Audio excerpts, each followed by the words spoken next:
conceptual perspective to view things. People talk about it as element success, all of the elements.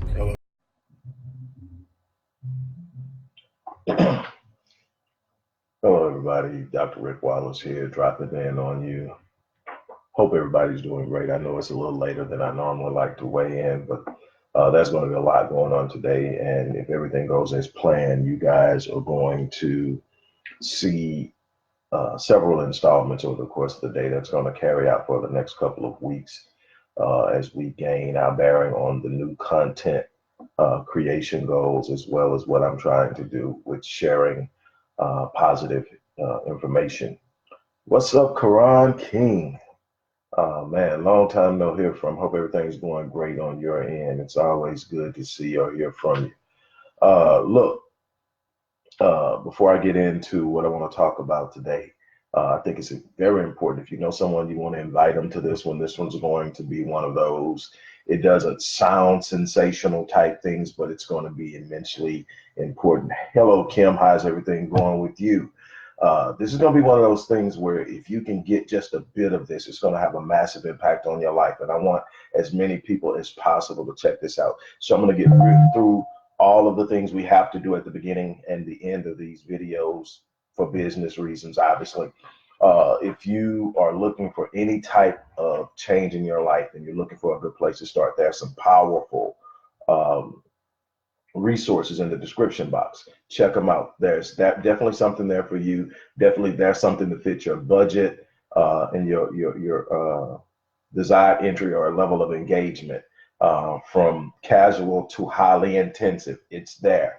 What I want to also point to is we are now literally in the process of getting the courses that we're offering for job skills over the next 10 years, skills who are in high demand, copywriting, content creation, SEO and analytics for Google, and so much more. We're offering those courses as of right now. The job market is evolving at a rapid rate. We're seeing people being outsourced of their job. There's actually a story, obviously I won't call any names because I don't want to put people on blast, but there's a person that it was brought to my attention, been on that job for more than 20 something years.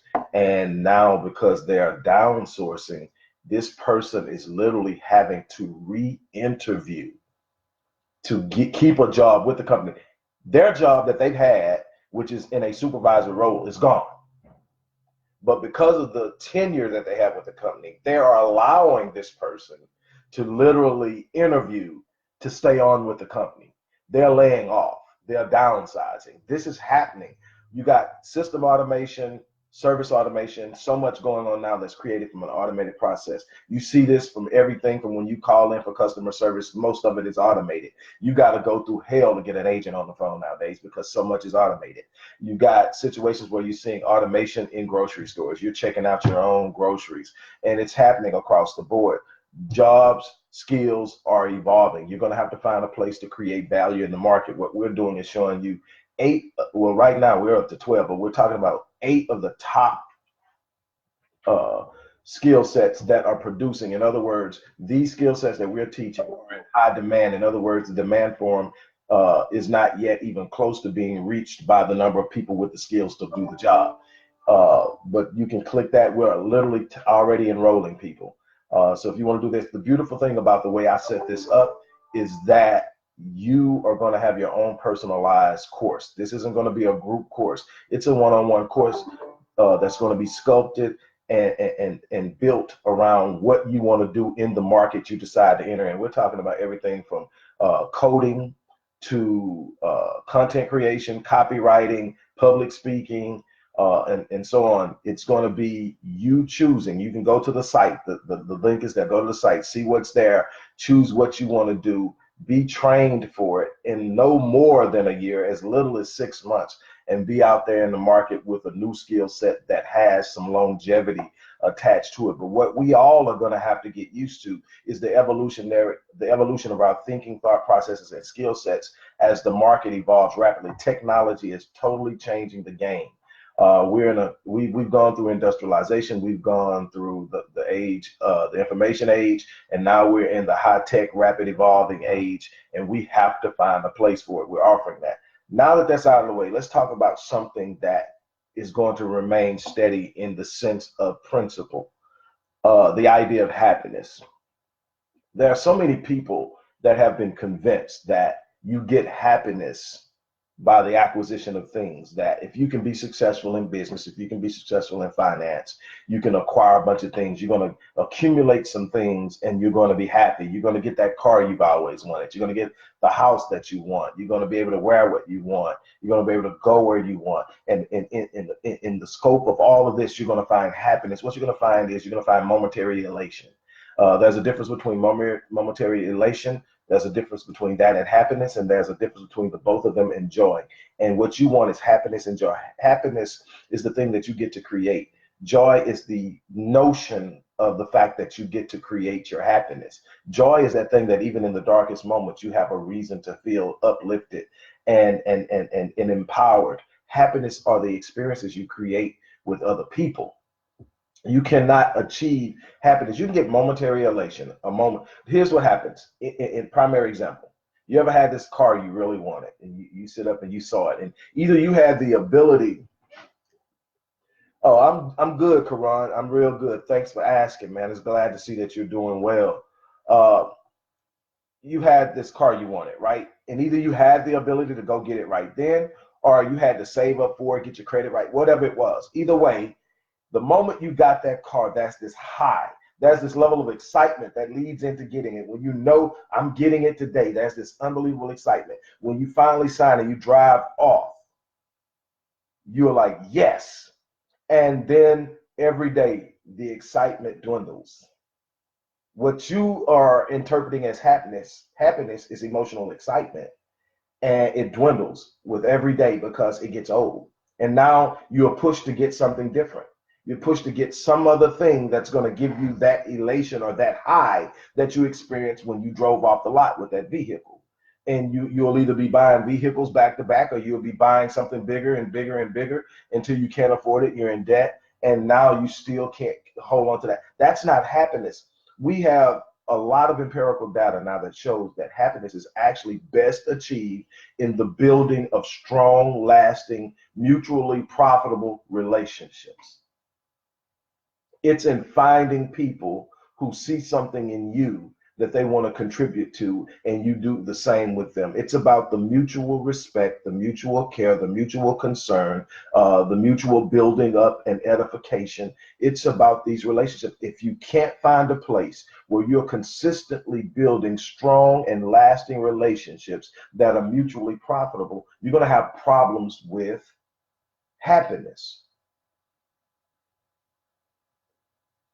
I have been blessed over the course of my life to see the best of finance and the worst of finance. And what I can tell you is, because I was fortunate enough to discover what happiness really was before the darkness, some of the happiest moments I experienced was building friendships with guys like who's on here like right now, like Karan King, who saw me financially at my worst, but got to see the light in me because I knew that building relationships with him and like a mutual friend that we lost a couple of years ago brought me such joy. And that's the beautiful thing about it. I had no idea he was going to pop up on here. But that's the thing. That was a time that was very trying for me financially. I had fallen so far from where I had climbed that nothing about my life materially looked the same. But I had already learned that it wasn't in the things I owned, it was in the relationships I built that my joy and my happiness rested. So I wasn't walking around with throwing pity parties. I was literally finding people to help when I probably needed help the most. But the thing is, that's what we've got to learn. We have been pushed into this idea of individualism so far that it is literally destroying the social fabric of Western culture, and in some ways other places as well. Why? Because we've been trained to think only of ourselves. We've been trained to find what we can do to to placate our desires for things. We have been told if you can get this, people will accept you more. You can get this, you'll get more praise. If you drive this, people are going to praise you more, admire you more. But the thing is, we aren't building relationships. We're trying to find ways to impress people we don't know. We're trying to find ways to be accepted by people who have no bearing on the overall scope of our legacy. See, the legacy is built in the lives you touch. And when I talk about relationships, while I have this utmost love and respect for my wife, and that's the number one relationship in my life on a human level, obviously I've got a relationship with God as I see God. But I'm talking about on a relational level where we're dealing with one another. My wife is obviously the number one, then my children, then friends and family and the community. But when I talk about relationships here, I'm not just talking about romance. I'm not just talking about your best buddy, your home girl or your homeboy. I'm talking about everything that you're giving attention and time to. You should want the best out of it. There should be no such thing as a casual relationship. Now, there may be other relationships that you don't give as much time as, say, your wife, your children. You know, you got a certain amount of time in the day, and you're not going to talk to everybody every day. You know, you're not going to talk to everybody every week. But when you do engage that person, they've got all of your attention. That you are literally saying, okay, what is it that I can do for you today? And yes, there are times you're going to need them to do things for you. You want things to be mutual, but there are going to be some relationships where you are there to bless them and they have very little to give you in return. But there's a beauty in that relationship because when you go there, you're going there to give. You'll have somebody that can pour into you. If you don't, you need to find that person. You need to find somebody that when you need to be poured into financially, emotionally, psychologically, and spiritually, you've got somebody you can turn to. But what we have been trained to do is to only seek that which can bring us things.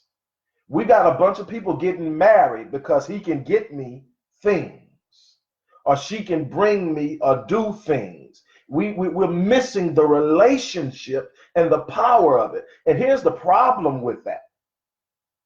For those of us who believe in a higher power, those of us believe in God, in the Most High, in that level of, hey, there's this thing. If you can't manage relationships around you, you can't handle and manage a relationship with God. There's this awkwardness that exists because you don't know the dynamics of relationship. There's an odd thing happening with most people in God because they can't get to a point where they have relationship. It's an highly objectified idea of something far off. Let me tell you how that works in an idea that maybe some of you can understand. You know, Jeff Bezos, Bill Gates, Warren Buffett, three of the wealthiest men on the planet. We all know they've got enough money that whatever problem we have financially, they have the capacity to help us solve. That if they so choose, they can wipe away our worries forever. Here's the problem. We don't have a relationship with them. We know that, and we believe that they can. So it's not about believing what God can do. That's a foregone conclusion for those who believe in God. That's a foregone conclusion. What's the problem? We don't have a relationship that's built on a level that I can say, I can call either one of those people and let them know what's going on in my life and they can do it. There's no relationship whatsoever. So the fact that people out there that can help you with the situation and vice versa, people out there that you can help with the situation means absolutely nothing without the connectivity of relationship. Happiness is not achieved in the things. The things will get old. You will become disinterested in the things, no matter how interested you are in it now. Even the home you're living in now doesn't have the same appeal as it did when you first moved in. But let's take that analogy and sort of dissect it a little bit. Now, when you first moved in the home, there was no connectivity, no emotional concept. There was actually no relationship with the home. The home was simply, you were simply excited about it and felt happy because you had acquired something that you desired immensely, and you had it. Now, when the excitement subsided, you had something better, even if you didn't realize it. What? You had created memories. You had created thoughts and ideas. Your kids had grown up in it. You can walk into a room and literally have memories triggered, because now the home isn't about a new novel idea of achieving something. It's now about relationships.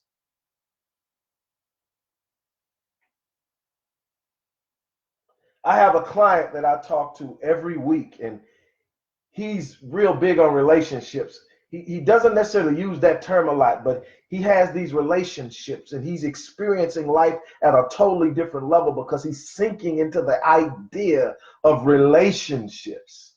And I sit up and I tell him all the time, man, you inspire me because of how you are adjusting to life and moving into this new idea and how he relates to people and the patience that he now has. And so what am I getting at? You're going to find your greatest place of happiness and joy. Oh, this joy thing is something supernatural and powerful. Why? Because no matter what happens, it can't be shaken. See, elation, that excitement you get because something just happened that you wanted to happen, that can be shaken just like that by the reverse happening. But see, when you build relationships and in that you achieve happiness, you can have a bad moment, pick up the phone, and somebody will bring some light into that darkness, and you will experience a certain level of happiness just in knowing I've got the relationship. Forget what the relationship just did for me, the fact that I have the relationship. But oh, there's another level. When you start to understand that you have this infinite capacity to build something that brings you happiness, you got joy now. Why? Because no matter what's happening in your life, you know you can change it. You're never stuck at a moment of darkness forever. That's joy. Because the moment the darkness hits, you're not consumed by the darkness. You're already anticipating coming out of it and seeing the light. That's joy. But it's achieved through relationships. Relationships with your spouse, relationships with your coworkers, relationships with your children, relationships with your parents, relationship with God.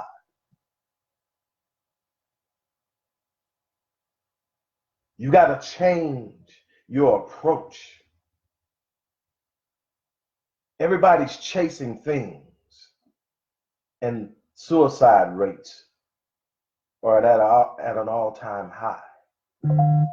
Chasing things. Divorce rates are at an all-time high. Chasing things. And the reports of misery and uncertainty are at an all-time high.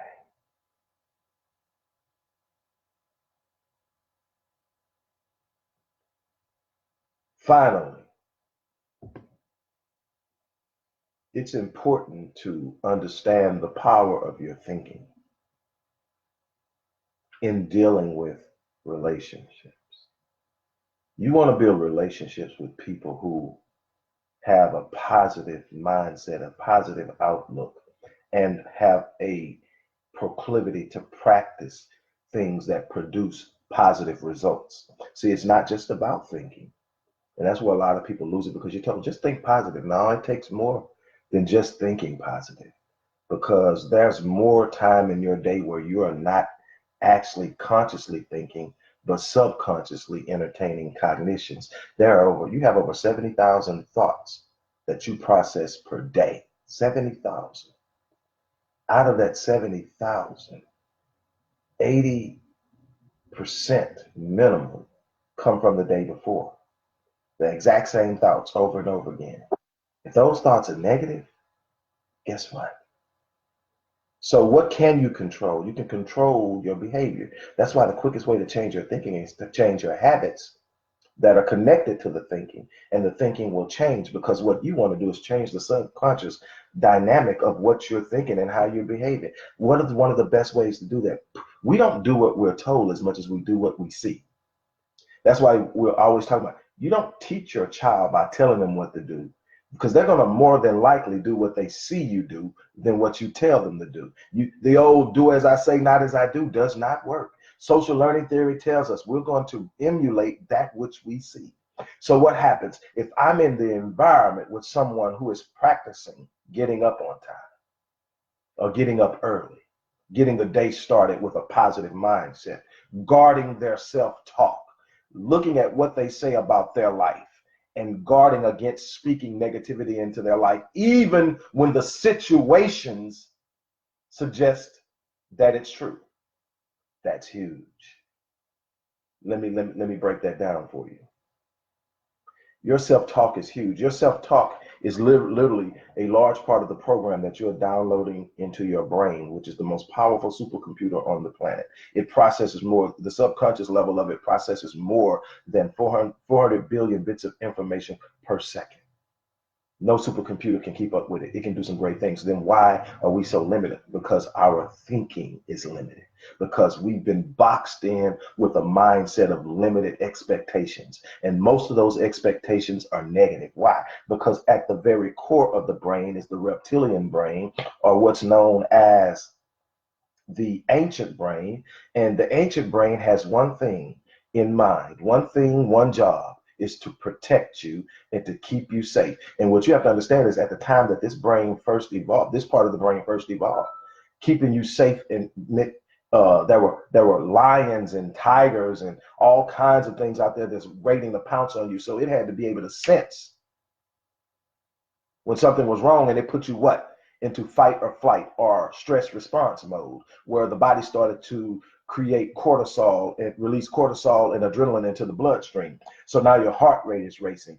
Your rational part and your executive function of the brain, or the prefrontal cortex, or the frontal part of the brain, which helps you deal with rational thinking, problem solving, and all that, is shutting down. Because why? The oxygen in the blood flow, which is normally about 30% of what you inhale with every breath, goes to this to make sure it's functioning. Now that's been pulled away. Where is it going? It's going to your extremities, your limbs. Why? Because you're either about to fight or run. And that's where all the energy and the oxygen is needed at the time. But what can't you do? You can't think your way out of it.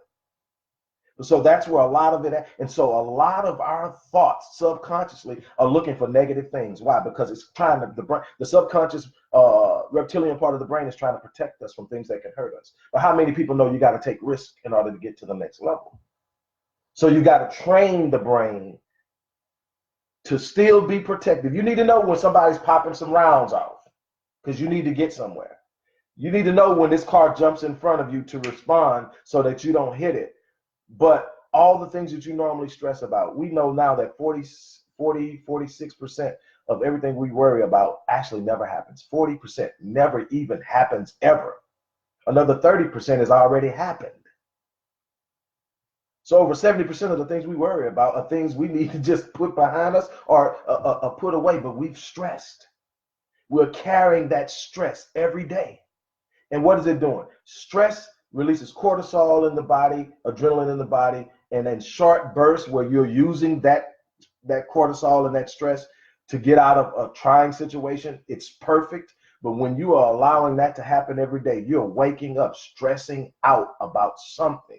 It's destroying you internally. But I can't help it. I'm worried about it. You better find a way to build relationships that have to do with coming out. Because what you're going to find is, when you build good relationships, first and foremost with God, you're going to find out there's nothing you're going to face that the mind of God doesn't have the capacity to solve. Absolutely nothing. I mean, there is absolutely nothing you're going to go through in this life that the mind of God does not have the capacity to bring you through. The answers are already on their way, as a matter of fact. You've got to be expecting them, and you've got to have your head on. Why? Because if I'm stressing, I'm not thinking.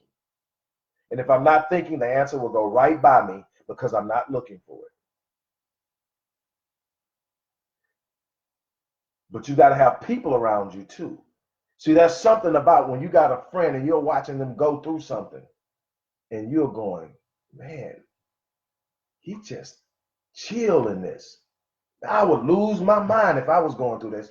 And some of you are that person. People look at you and they can't understand why you just remain so calm. I remember one of the most empowering compliments I ever had, and it was at the worst time of my life when I was going through what I was talking about earlier when I saw Quran had stopped by. And I was going through it. I mean, it's bad. Quran knows what I'm talking about. And it was bad. And then you also got the guilt because you're saying, man, how did I end up here? What was I thinking? Why did I do this? Why was I? And you got all these things going on. But see, there was something in me that just would not surrender to the moment. I wouldn't surrender to the circumstances. I wouldn't surrender to the situation. There was something in my spirit that though I saw the circumstances, my spirit disagreed with them.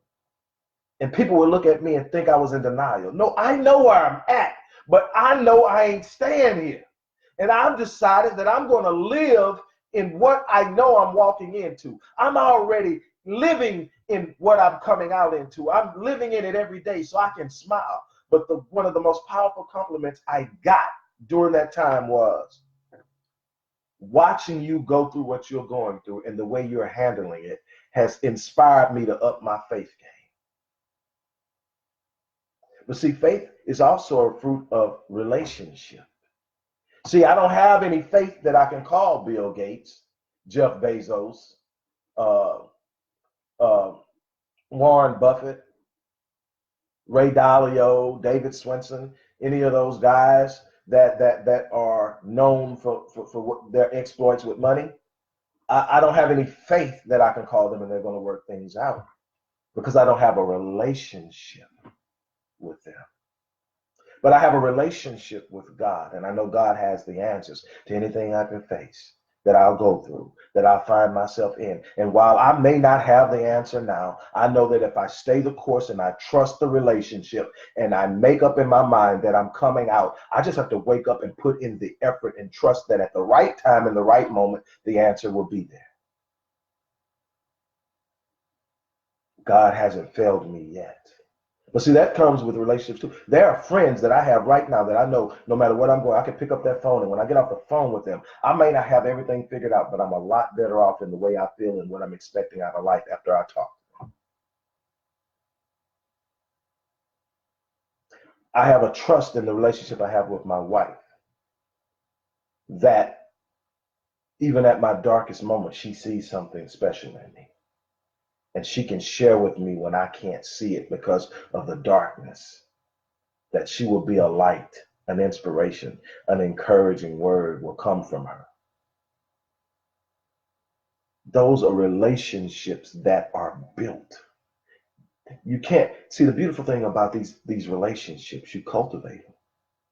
And when you pay the right amount of attention to them and you nurture them for what they were designed and created to do. See, everything ain't meant to be your marriage. That's with that person. Everything ain't meant to be like your relationship with your children. That's with that individual. That's with that person. You know, you may have a person you may only talk to 6 months out of the year, but when you talk, you bless each other. And you know what you're going to get from that. So you have faith based off of that relationship. Faith is never going to transcend the level of the relationship.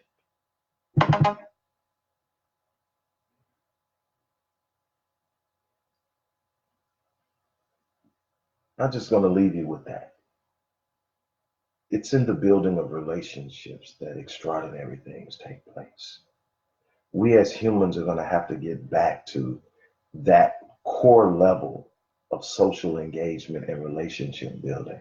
We're going to have to get out of self and individualism and start connecting with one another, start loving one another. Everybody's out for themselves. And you wonder why it's so frustrating. You weren't meant to live like that. You weren't designed to live like that. You are a mammal. Mammals by nature are social creatures. On that note, look, I'm going to check out of here. You guys. Hey, little sis. Hey, I missed you popping on here. I hope you're still here. Love you, sweetie. Tell my brother-in-law I said what's up. But that is so important. One of the goals that I have set for myself for 2020 is building stronger relationships. It's easy to get caught up in what you're doing, good or bad. Maybe you're building something. Maybe you're trying to grow something. Maybe you're on your goal hitting mission, and you're trying to get something done, or maybe you're just going through hell.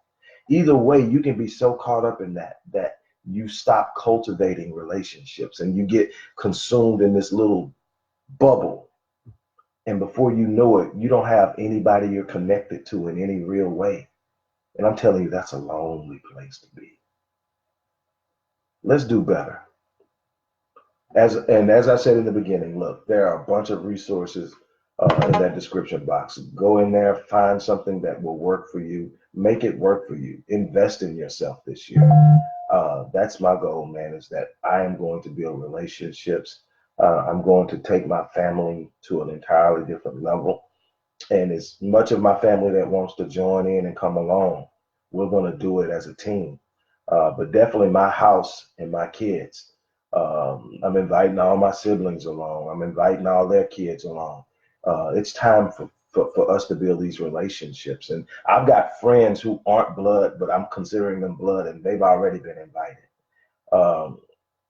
We've got to do a better job of cultivating these relationships. We're going to find that life is so much easier when you're not out there on that island by yourself.